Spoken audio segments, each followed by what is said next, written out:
한쪽을 받쳐주시고,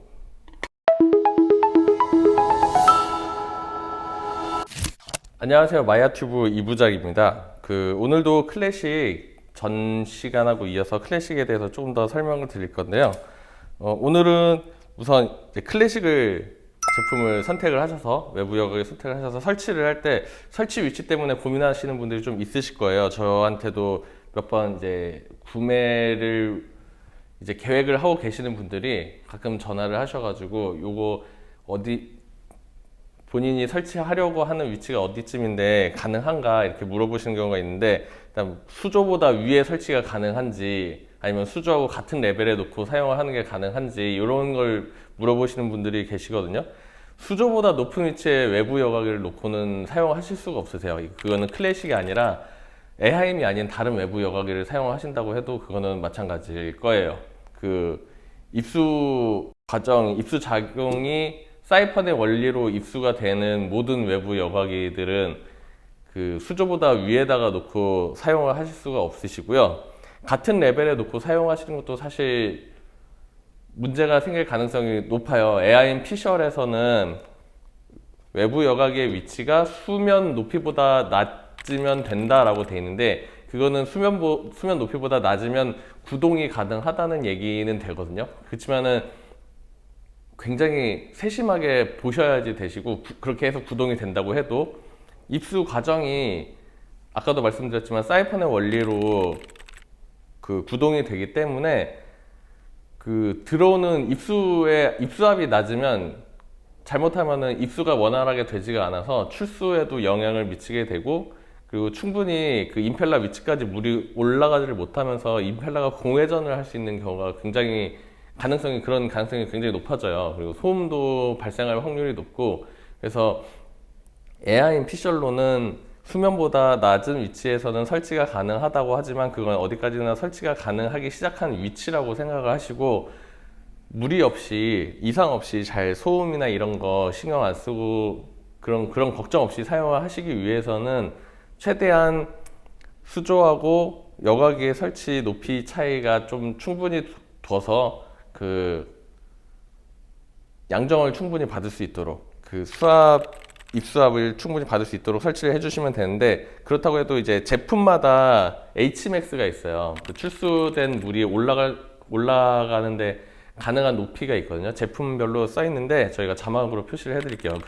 Hmax 범위를 벗어나지 않는 높이 이내에서 설치를 해주시면 될 것 같아요. 그 높이 이내에서 가능한 한 좀 낙차를 좀 주셔가지고, 그리고 물량도 중요하거든요. 수조 물량은 항상 수조 상부에서 10cm 이내를 유지해 주라고 에하임 피셜로는 돼 있고, 저는 이제 좀 더 안정적으로 사용을 하시려면은 10cm보다는 5cm 내외로 수조에 물을 항상 채워서 사용하시라고 좀 권장을 해드리고 있어요. 그래야지 최대한 신경 덜 쓰시면서 여과기를 사용하실 수 있으실 거예요.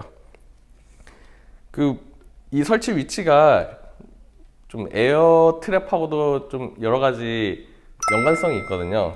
에어 트랩은 여러 가지 원인으로 차기도 하는데, 예를 들어서 에어레이션이 입수 가까이에서 이루어지고 있는다든지, 아까 말씀드린 대로 좀 양정이 충분하지가 않아 가지고 입수가 제대로 되지 않아도 에어레이션이 생기는 경우가 있어요. 그리고 새 제품을 구매하셔서 설치 초기 아니면 청소를 하신 다음에 다시 설치를 하셨을 때, 그럴 때도 에어레이션이 생길 수가 있어요. 그런 경우에는 이제 충분히 흔들어서 빼줄 수 있는 만큼의 에어를 빼주시고, 그 다음에는 이제 좀 시간이 흘러서 저절로 공기가 빠져나갈 때까지 기다리시는 게 좋고요. 출수량의 이상만 없다면. 그리고 여과통 안에 공기를 완전히 빼기는 쉽지 않아요. 그래서 한 2cm 정도? 1, 2cm 정도의 공기층은 좀 출수량의 이상만 있지 않다면, 있어도 이렇게 크게 여과기 구동에 문제가 없고, 그거는 또 정상이라고 에하임 피셜로 나오거든요. 한 1, 2cm 정도의 공기층은.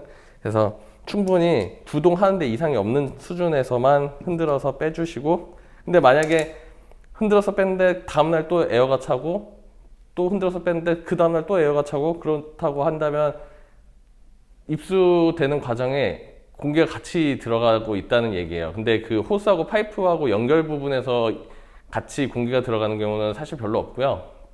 그 입수되는 과정에 입수구에 아까 말씀드렸던 대로 에어레이션이 가까이 돼 있다거나 아니면 플로우 파이프, 오리주둥이라고 하는 플로우 파이프를 사용하실 때 그 토수면을, 출수면을 물에 아예 잠기게 해놓고서 사용하시는 경우에는 그런, 저도 그 플로우 파이프 때문에 생기는 그 원리는 저도 잘 이해가 가진 않는데, 그렇게 놓고 사용을 하실 때 그런 그 에어 트랩에 의한 소음이 좀 발생을 하더라고요. 그래서 이거는 제가 독일 쪽 본사 그 안내문에서는 찾지를 못한 내용이고, 그 일본 에어임 쪽에서 찾은 내용인데, 거기서 이제 플로우 파이프 사용 시에 출수면을 물 속에다가 담가서 사용하지 말라고 돼 있어요. 그 이유는 설명이 안 돼 있고 그렇게 돼 있는데, 그 이유가 아마 그런 소음 유발 때문에 그런 것 같아요. 정확한 건 아니지만 일단 제가 AS를 하면서 느낀 내용은 그렇습니다.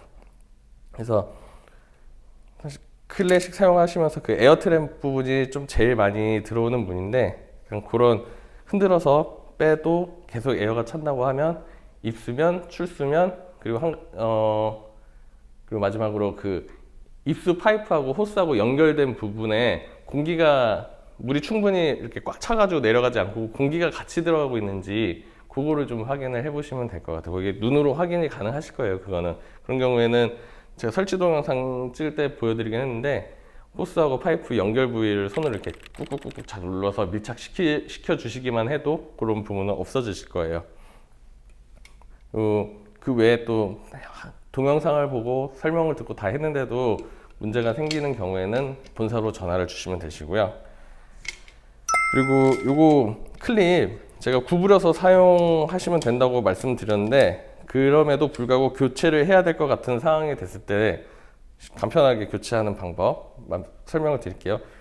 제가 자주 AES 할 때 쓰는 이 롱로즈라는 연장을 사용해서 한쪽을 받쳐주시고, 이 구멍이 안 막히게 잘 조심해서 이렇게 밀어주세요. 한쪽으로 밀어주셔서 드러내 주시면 돼요.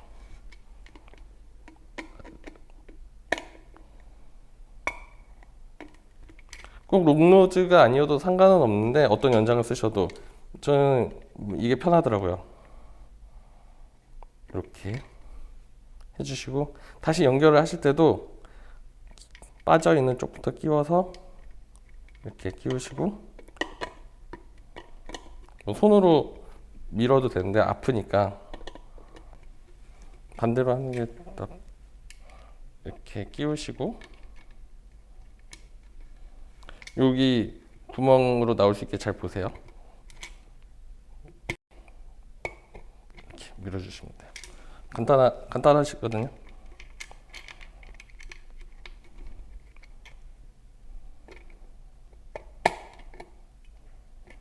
이렇게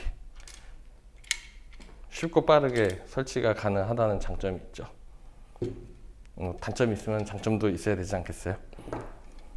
그리고 임펠러하고 보통 소음이 난다고 하면 임펠러하고 샤프트 교환을 제일 먼저 생각을 해보실 거예요. 근데 구매한 지 얼마 되지 않았거나 아니면은 임펠러하고 샤프트를 교환을 했는데도 불구하고 소리가 난다고 하면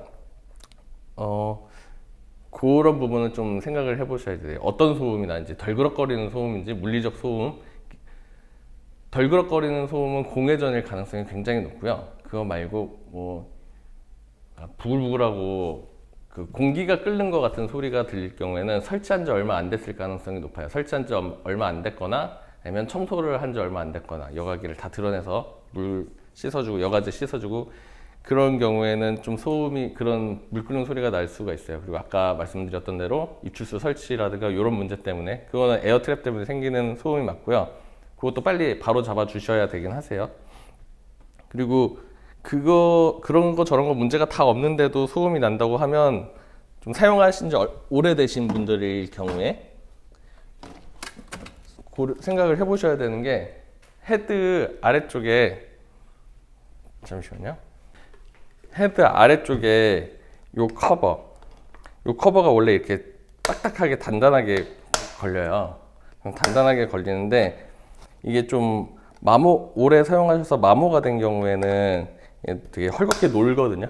이렇게 뻑뻑하게 걸리기만 해도 되는데 아예 그냥 이렇게 딱 하면 여기서 멈추는 게 아니라 더 갈 정도로 이렇게 굉장히 쉽게 이 끝부분이 마모가 돼가지고 이렇게 덜렁거리는 경우가 생기거든요. 그런 경우에는 소음이 날 수가 있어요. 그렇게 크게 발생하진 않는데 미세하게 소음이 날 수도 있어서 이 부분도 사실 따로 저희가 판매를 하거든요. 요 끝에 살짝 돌출되어 있는 요철 부분이 걸리는 건데 여기가 갈려가지고 잘 안 걸리면 소리가 날 수가 있으니까 요 부분 교체를 해주시면은 좀 그런 소음은 무척 예민하신 분들이나 좀 이거 느끼실 것 같은 소음인데 이런 걸로 좀 줄여 보실 수가 있으시고요. 그리고 이런 거 저런 거 다 했는데 굉장히 더 예민해서 아예 진짜 소음이 많이 없었으면 좋겠다 싶으신 분들은 그 제가 2260 소개할 때 말씀드렸지만 이 헤드 위에 모래주머니라든지 좀 무게가 나가는 거를 올려두고서 고정을 시켜주시면은 좀 더 나으실 수도 있어요. 이게 아무래도 고정하는 클램프가 스테인레스고 딱 늘어나기도 하고 그런 제품이라서 이게 좀 그런 부분에 대한 진동이 좀 있는 것 같아요. 그리고 바닥에 고무발은 제대로 설치가 되어 있는지, 그리고 수평은 맞는지 이런 기본적인 것도 항상 체크를 해 주시고요.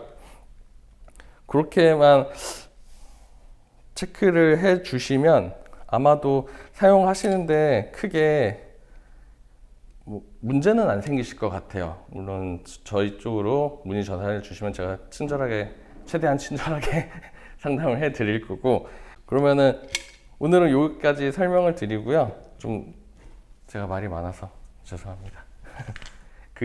궁금하신 거 있으시면 또 댓글로 남겨주시면은 제가 아는 선에서 최대한 다 알려드리도록 할 테니까요. 댓글 많이 남겨주시기 바라겠습니다. 그럼 오늘은 여기까지 하겠습니다. 결국은 AI입니다, 여러분. 감사합니다.